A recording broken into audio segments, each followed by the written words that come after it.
नमस्कार, आप देख रहे हैं न्यूज 9 नेटवर्क। मैं हूं आपके साथ। इस बुलेटिन में अरविंद कुमार सिंह। खबरों की शुरुआत करेंगे उत्तर प्रदेश के मिर्जापुर जनपद से, जहां बसपा मझवा विधानसभा प्रत्याशी पुष्पलता बिंद क्षेत्र में सघन जनसंपर्क किया।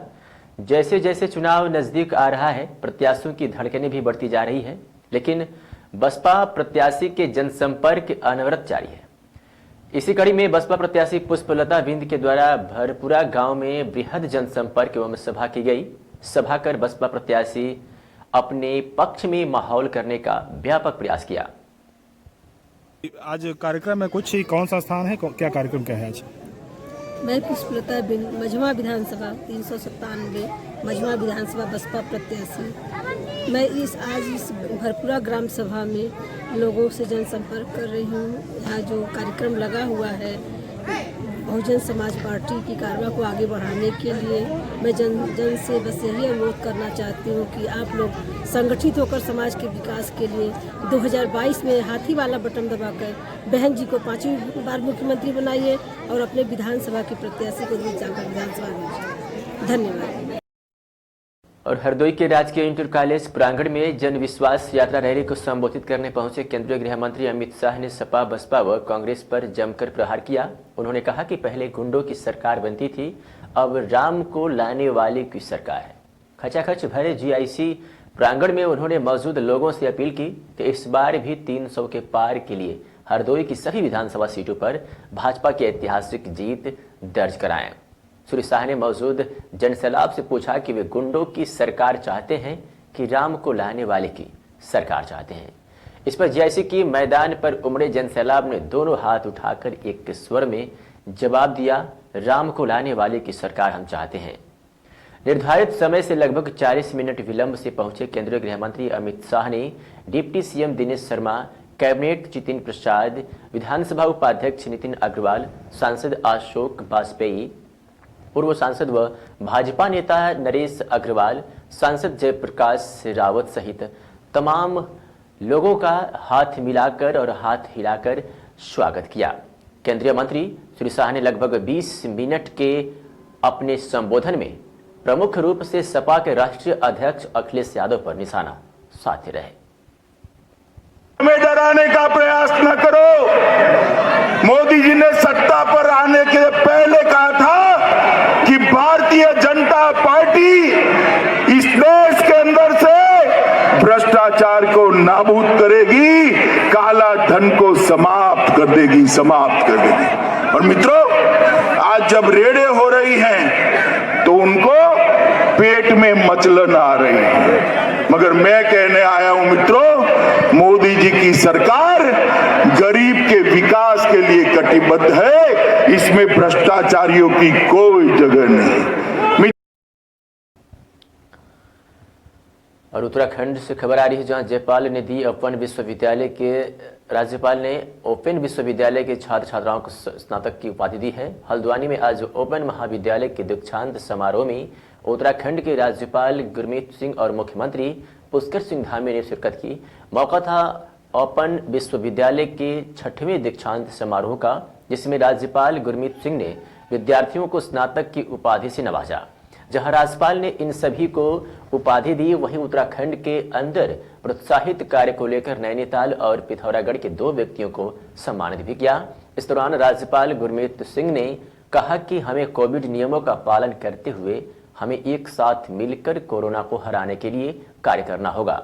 उत्तराखंड के मुख्यमंत्री पुष्कर सिंह धामी ने कहा कि 30 दिसंबर को हल्द्वानी में प्रधानमंत्री नरेंद्र मोदी उत्तराखंड के विकास के लिए ऐतिहासिक घोषणा करेंगे। है वो भी खत्म नहीं हुआ है। जी। और जिस प्रकार से ओमिक्रॉन की एक थ्रेट है जी, हम सबको मिलकर एक परिवार की तरह इसका सामना करना पड़ेगा। उसके लिए जरूरी है कि हम अपना जो मास्क का लगाना, सोशल डिस्टेंसिंग है, और जिस प्रकार से हमने सीखा है, मैं तो कहूँगा कि हम सब के लिए चुनौती है। और मेरा सबसे रिक्वेस्ट है कि इसको एकदम टॉप प्रायोरिटी से करें, क्योंकि सबसे बड़ी होती है हेल्थ सिक्योरिटी। ये सबसे बड़ी चुनौती है और हमको एकदम प्रोटोकॉल और अपना सेल्फ डिसिप्लिन, अपना अनुशासन के मुताबिक इसमें काम करना चाहिए। सर, आपने पूरा जोश के साथ सर संबोधन दिया है सर, बहुत अच्छा लगा है। यहाँ पे कुछ जनता को मैसेज देना चाहेंगे? हजारों करोड़ की योजनाओं का देहरादून में भी लोकार्पण शिलान्यास किया था। यहाँ भी हजारों करोड़ की योजनाओं का लोकार्पण शिलान्यास करने वाले हैं और पिछले 5 सालों में 1 लाख करोड़ से भी ज़्यादा योजनाओं का यहाँ पर स्वीकृति अभी तक हो गई है और हमारे यहाँ पर एम्स की उस दिन व्यवस्था भी शिलान्यास करेंगे। रोजगार मेले हम प्रदेश के अंदर सभी जगह लगा रहे हैं और उस कड़ी में आज यहाँ भी रोजगार मेला है। हमारा उसका उद्देश्य है कि हमारे सभी नौजवानों को रोजगार से जोड़ा जाए, स्वरोजगार से जोड़ा जाए और बीआरओ के द्वारा आज और नरसिंहपुर के करेली थाना परिसर के अंदर आज बजरंग दल के कार्यकर्ताओं ने नारेबाजी करते हुए कांग्रेस के खिलाफ धरना दिया। उनका कहना है कि विगत दिवस मुख्यमंत्री शिवराज सिंह चौहान के पुतले दहन के दौरान कांग्रेस कार्यकर्ताओं ने भगवा झंडे को जलाने का जो कृत्य किया है, बजरंग दल उसका पुरजोर विरोध करते हुए घोर निंदा करता है। उन्होंने ये भी कहा कि जब तक दोषी कांग्रेस कार्यकर्ता गिरफ्तार नहीं होते हम धरना जारी रखेंगे और यदि पुलिस गिरफ्तार नहीं करती तो हम स्वयं जाकर उन्हें पकड़कर पुलिस के हवाले करेंगे। हालांकि पुलिस ने थाना परिसर के अंदर धरना दे रहे बजरंग दल कार्यकर्ताओं को हटाने की कोशिश की, लेकिन बजरंग दल के कार्यकर्ता दोषी कांग्रेस कार्यकर्ताओं की गिरफ्तारी की मांग कर रहे हैं।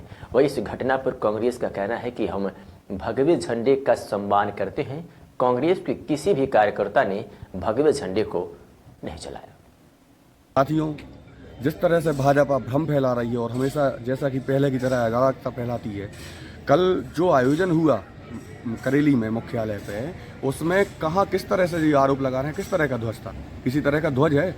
अरे इतना तो हम भी समझदार ही है, हमें ठेकेदारी दिखा रहे हैं धर्म की, तो हम भी जानते हैं हमारे सनातनी धर्म में जो ध्वज के में प्रतीक जो होता है उसका हम सब सम्मान करते हैं। वो तो वहाँ पर ध्वज नहीं, कपड़ा था।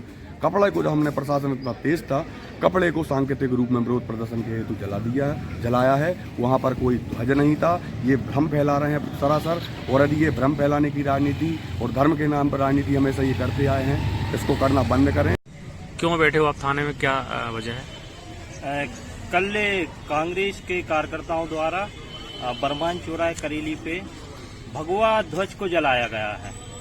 इसकी बजरंग दल घोर निंदा करता है और जो भी इसके दोषी हैं जिन्होंने भगवा ध्वज को जलाया है उनकी पुलिस प्रशासन जल्द से जल्द गिरफ्तारी करे, यही हमारी मांग है।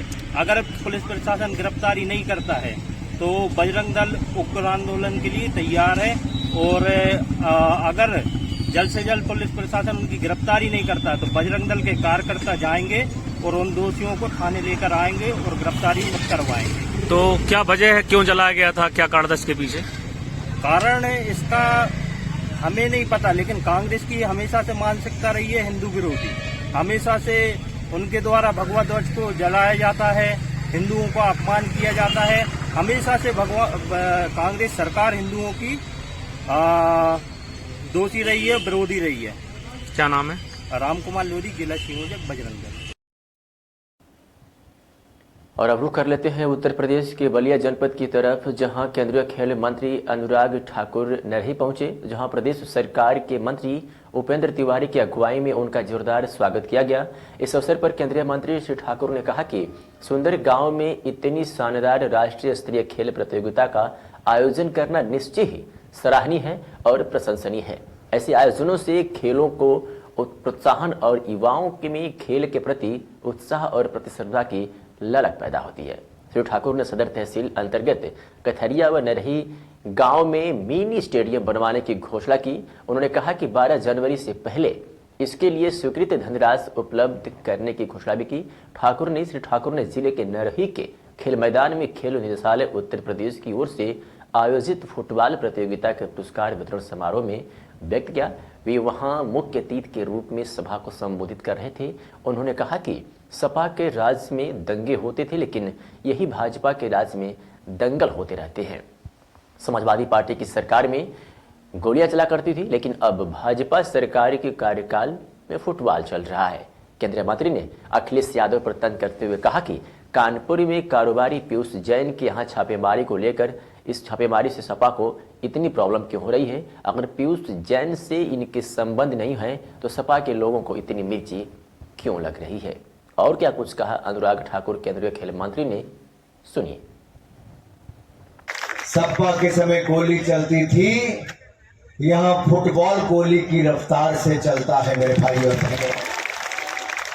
सपा के समय खिलाड़ियों को दबाने का, कुचलने का प्रयास होता था। भाजपा के समय योगी जी टोक्यो ओलंपिक्स के, पैरालंपिक्स के खिलाड़ियों को, जिन्होंने टोक्यो में जाकर मेडल जीते, तो सपा को प्रॉब्लम क्यों? अगर सपा के उससे संबंध नहीं है तो इतनी मिर्ची सपा को क्यों लग रही? तो सपा के नेता बार बार ये क्यों कहते हैं अखिलेश जी कि अभी इनकम टैक्स की रेड हुई, अभी ईडी की होगी, बाकी होगी। अखिलेश जी जिसने चोरी की है, देश का पैसा टैक्स का चुराया है, जो गरीब के विकास पर खर्च होता है, अगर उसका पैसा चुराया है और आप तो देश और दुनिया की ऐसी ही छोटी और बड़ी खबरों के लिए देखते रहे न्यूज़ 9 नेटवर्क। अब चाहेंगे इजाज़त। नमस्कार।